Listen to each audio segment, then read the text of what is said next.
इस उत्तर प्रदेश यात्रा के माध्यम से लोगों को जोड़ने का और माननीय राहुल गांधी जी के संदेश को लोगों तक पहुंचाने का एक सफलतम प्रयत्न किया है। हमें खुशी है कि भारत जोड़ो यात्रा का दूसरा चरण भारत जोड़ो न्याय यात्रा के रूप में 14 जनवरी से शुरू होने जा रहा है। ईवीएम का विरोध है, चुनाव बैलेट से होना चाहिए। अगर भारतीय जनता पार्टी के अंदर दम है, अगर भारतीय जनता पार्टी ये जानती कि जनता उसके साथ है, उसके अंदर दम है, तो आकर बैलेट से चुनाव करके दिखाए, दूध का दूध पानी का पानी हो जाएगा कि दम किसके अंदर है। मुझे तो लग रहा है कि 2024 में आंधी है, राहुल गांधी नहीं आंधी है। को दिखाया नहीं जा रहा हमारे विरोध को, आप हमारे विरोध को दिखा दें, बहुत अच्छी बात है, लेकिन गोदी मीडिया चुंबक लोग हम लोग के विरोध को नहीं दिखा रहे हैं। जिस तरह से भ्रष्टाचार चरम पे है, अपराध चरम पे है, नौजवान बेरोजगारी का दंश झेल रहा है, महिलाओं के साथ बलात्कार करके उनकी हत्या कर दी जा रही है, किसान पीड़ित है, दलित पीड़ित है। अगर कोई आवाज़ उठाता है तो उसकी आवाज़ को नरेंद्र मोदी और योगी की सरकार दबाने का प्रयास करती है। देखिए, लोकतंत्र बचाना है, ईवीएम हटाना है। इस तरीके से लोकतंत्र की हनन करने वाली कभी सरकार नहीं बनी है।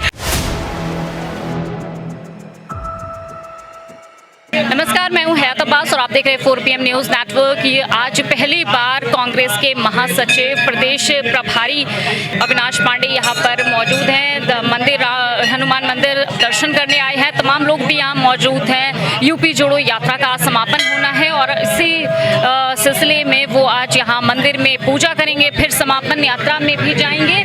उनसे बात करने की यहाँ पर भक्तों की भीड़ भी है और साथ में वो दर्शन कर रहे हैं। मैं अपने कैमरा पर्सन से कहूँगी दिखाएं, अगर कोशिश करके उनको दिखाएं किस तरह से वो मंदिर के अंदर हैं अभी फिलहाल, और हम उनसे बात करने की कोशिश करेंगे। पहले तो मैं माफ़ी चाहूँगा कि आप लोगों को यहाँ इंतज़ार करना पड़ा। मुझे मालूम नहीं था कि आप सब लोग भी यहाँ उपस्थित हैं। संकट मोचन के मंदिर में माथा टेककर उत्तर प्रदेश की मेरी प्रभार लेने के बाद ये प्रथम यात्रा है, जहाँ पर उत्तर प्रदेश यात्रा का आज समापन होने जा रहा है। इस यात्रा का प्रमुख उद्देश्य माननीय राहुल गांधी जी की जो ऐतिहासिक भारत जोड़ो यात्रा है, उसका संदेश जन सामान्य तक पहुँचाते हुए एक प्रेम का संदेश हर एक व्यक्ति तक पहुंचाने का ये उद्देश्य उत्तर प्रदेश कांग्रेस कमेटी ने उनके अध्यक्ष माननीय अजय राय जी के नेतृत्व में जो किया है, उसके लिए मैं उन्हें बधाई देना चाहता हूं। आप सब जानते हैं कि आज किस दौर से पूरा देश गुजर रहा है। किसानों के बेहाल हो रहे हैं, युवकों में बेरोजगारी का तनाव बढ़ता जा रहा है और साथ ही साथ महंगाई आसमान छू रही है। इन सभी समस्याओं को लेकर जो मध्यम वर्गीय वर्ग है और हमारे युवा हैं, हमारी गृहिणियां हैं, वो बुरी तरह से त्रस्त हैं और उत्तर प्रदेश कांग्रेस कमेटी ने एक साहसिक कदम इस उत्तर प्रदेश यात्रा के माध्यम से लोगों को जोड़ने का और माननीय राहुल गांधी जी के संदेश को लोगों तक पहुंचाने का एक सफलतम प्रयत्न किया है। हमें खुशी है कि भारत जोड़ो यात्रा का दूसरा चरण भारत जोड़ो न्याय यात्रा के रूप में 14 जनवरी से शुरू होने जा रहा है। आज इस यात्रा के समापन के माध्यम से इसकी घोषणा, जो कि कल अखिल भारतीय कांग्रेस कमेटी द्वारा की गई है, उसकी तैयारी एवं संगठन के सशक्तिकरण को लेकर अगले 30 दिन के कार्यक्रम हम करने जा रहे हैं।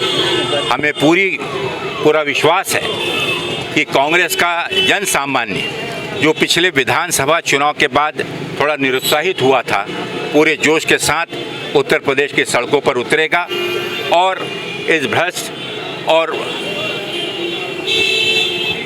भारतीय जनता पार्टी की जो एक आतंकवादी और एक साम्राज्यवादी सरकार है, उसको उखाड़ फेंकेगा। अविनाश जी, प्रियंका जी के बाद आपको उत्तर प्रदेश का प्रभारी बनाया गया है। बड़ा प्रदेश है, बड़ा चैलेंजेस है, क्योंकि कांग्रेस का लगातार यहाँ पे वो उम्मीद जो करती है और रिजल्ट सामने नहीं आ रहा, चाहे पिछला यूपी का चुनाव हो या केंद्र का चुनाव हो। तो किस तरीके से बूथ स्तर पर, जमीन स्तर पर? देखिए, माननीय प्रियंका गांधी जी ने पिछले 5 वर्षों में उत्तर प्रदेश में जिस प्रकार का अथक प्रयत्न और साथ ही साथ जितना समय और यहाँ के संगठन को लेकर जितना सशक्तिकरण किया है, इसे कोई भी नहीं भुला सकता। और जो नींव उन्होंने कांग्रेस संगठन की यहाँ डाली है, उस नींव को आगे बढ़ाने का काम हम सब लोग मिलकर करेंगे। चाहे वो यूपी को लेकर उनकी संकल्पना हो, यूपी के किसानों को लेकर, यूपी में हो रहे महिलाओं पर अत्याचार को लेकर, यूपी के बेरोजगार युवकों को लेकर, हर एक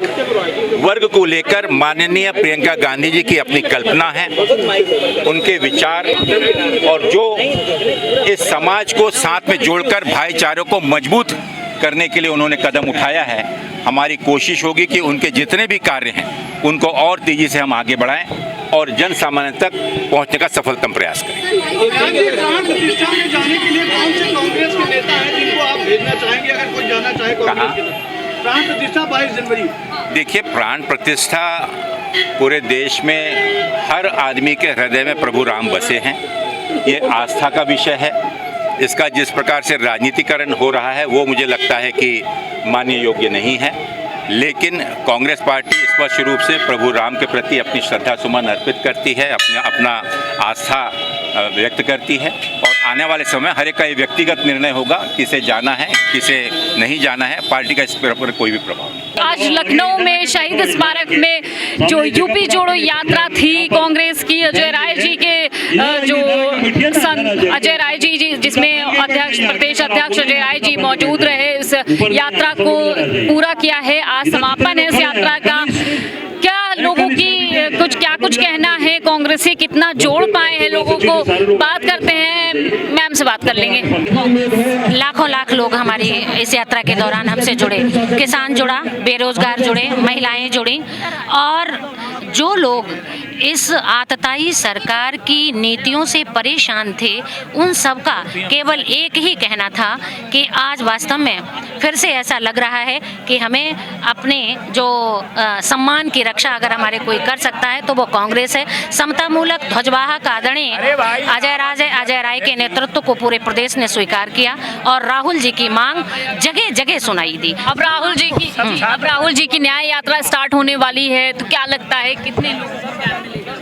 मुझे तो ऐसा लगता है कि जैसे ही भारत जोड़ो यात्रा के बाद जैसे ये भारत जोड़ो न्याय यात्रा, तो चूँकि जितना दसियों लाख आदमी तो हम लोगों से जुड़ा तो बट नेचुरल है। मुझे तो लग रहा है कि 2024 में आंधी है, राहुल गांधी नहीं आंधी है। क्या कहेंगे आप? बिल्कुल आंधी है, बिल्कुल तूफान यूपी से चला है या पूरे भारत में आंधी बन के आएगा। अच्छा, ईवीएम पे बड़ा विवाद मचा हुआ है, ईवीएम पे बड़ा विवाद मचा हुआ है, विपक्ष क्यों नहीं आगे आ रहा है ईवीएम के लिए? तमाम सुप्रीम कोर्ट के वकील, तमाम धरना प्रदर्शन वहाँ पे दिल्ली में जिस तरह ईवीएम के खिलाफ चल रहा है, अभी तक विपक्ष क्यों नहीं आगे आया? और विपक्ष में कांग्रेस सबसे बड़ी पार्टी है, तो क्यों अभी तक? देखिए, लोकतंत्र बचाना है, ईवीएम हटाना है।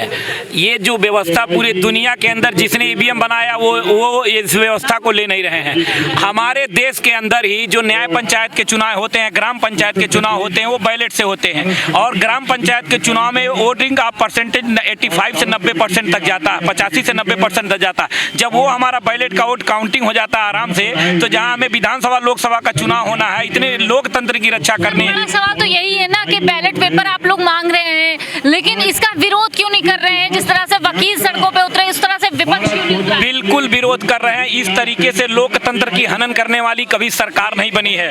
भारतीय जनता पार्टी भी ईवीएम का विरोध करती थी। अगर ये भारतीय जनता पार्टी ईवीएम का विरोध करती है तो सत्ता में आई तो ईवीएम क्यों नहीं हटाई? सवाल ये है कि ये ईवीएम से धांधली करते हैं, इनको जनता पसंद नहीं करती है, इनकी वोटों की अपनी सेटिंग है। और ये कौन आज के जमाने में क्यों नहीं हो सकता ईवीएम से सेटिंग? बिल्कुल ईवीएम से सेटिंग हो सकता है। यहीं से बैठ के चंद्रयान पे आप कैमरा घुमा के सब देख रहे हैं, तो क्यों नहीं सेट कर सकते हैं? आप मेरे सवाल को समझ नहीं पा रहे। मैं ये कह रही हूँ कि अगर आप लोगों को इतनी दिक्कत है ईवीएम के लिए, तो आप लोग क्यों नहीं इसका विरोध कर रहे? बाहर क्यों नहीं उतर रहे? सड़कों पे क्यों नहीं आ रहे? जिस तरह से सुप्रीम कोर्ट के वकील दिल्ली में आए। देखिए, हम लोग हमेशा सड़क पे उतर करके और मीटिंग करके और हर तरीके से विश्वविद्यालयों के गेट पे, ग्राम पंचायतों में, हर जगह इसका विरोध कर रहे हैं। कौन कह रहा नहीं कर रहा? हमको दिखाया नहीं जा रहा हमारे विरोध को। आप हमारे विरोध को दिखा दें, बहुत अच्छी बात है, लेकिन गोदी मीडिया चरक चुंबक लोग हम लोग के विरोध को नहीं दिखा रहे हैं। ईवीएम का विरोध है, चुनाव बैलेट से होना चाहिए। अगर भारतीय जनता पार्टी के अंदर दम है, अगर भारतीय जनता पार्टी ये जानती कि जनता उसके साथ है, उसके अंदर दम है, तो आकर बैलेट से चुनाव करके दिखाए, दूध का दूध पानी का पानी हो जाएगा कि दम किसके अंदर है। सर ये हल हाथ में क्यों लिए हुए हैं? ये किसान कांग्रेस की एक निशानी है और ये भारत के किसानों की समृद्धि की निशानी थी, और इससे कुछ दूरी जैसे जैसे बनती गई उसी तरह से समृद्धि भी किसानी से दूर होती गई। आज इस प्रतीक को समर्पित, हम लोगों की श्रद्धा, हम लोगों के पुराने इतिहास को समर्पित, हमारे सबके विश्वास को समर्पित ये निशान साथ चल रहा है। सर मतलब ये इस यात्रा से, यूपी जोड़ो यात्रा से किसान जुड़ रहे हैं। बिल्कुल। मैं मोदी जी से क्यों नाराजगी है? उन्होंने किसानों की आय दुगनी कर दी है। किस किसान की आय दूनी हो गई है? हाँ, लागत जरूर दूनी हो गई है। आप स्पष्ट रूप से देखिए तो अगर गन्ना किसान की देख लीजिए तो पिछले 4 साल से 10 रुपये के आसपास वृद्धि हुई है, और वहीं हरियाणा के किसान का अगर देखिए तो इसी वर्ष 45 रुपया उनका बढ़ा है और हमारे उत्तर प्रदेश के किसान का 10 रुपया बढ़ा है। क्या कारण है? सिर्फ ये कारण है कि जिस प्रदेश में चुनाव होगा उस प्रदेश में थोड़ा ज्यादा बढ़ा दिया जाता है। तो यूपी जोड़ो यात्रा का समापन हो गया है। शहीद स्मारक में तमाम लोग जुड़े रहे और अभी भी काफी तादाद में लोग मौजूद हैं। इससे साफ है कि यूपी जोड़ो यात्रा के साथ काफी लोग जुड़े हैं और कहीं ना कहीं ये यात्रा का समापन हो गया है। कितनी कामयाब हुई है यात्रा ये तो आने वाला वक्त ही बताएगा। फिलहाल आप राहुल गांधी की जो न्याय यात्रा जोड़ी जा रही है उसके बारे में बात की है। तमाम लोग भी यहाँ मौजूद हैं, कुछ लोगों से बात कर लेते हैं। यात्रा के दौरान जो जुड़ते रहे, यात्रा के दौरान सभी लोग जुड़ते रहे, क्या कुछ आप लोगों की जो है उम्मीदें रही और क्या कुछ यात्रा के दौरान देखा? देखिए, सहारनपुर से यात्रा निकली है और 20 तारीख से यात्रा निकली है। हम सब उस यात्रा में एक यात्री के रूप में चले लगातार। आज आपने देखा होगा कि यात्रा लखनऊ पहुंची है। जिस हिसाब से एक जन आंदोलन और एक जनसमूह जनता सड़कों पे उतरा था, ये इस बात का संदेश और आईना दिखा रहा है नरेंद्र मोदी को और योगी जी को कि आपकी ताबूत में आखिरी कील ठोकने का काम कांग्रेस पार्टी का कार्यकर्ता शुरू कर दिया है। जिस तरह से भ्रष्टाचार चरम पे है, अपराध चरम पे है, नौजवान बेरोजगारी का दंश झेल रहा है, महिलाओं के साथ बलात्कार करके उनकी हत्या कर दी जा रही है, किसान पीड़ित है, दलित पीड़ित है।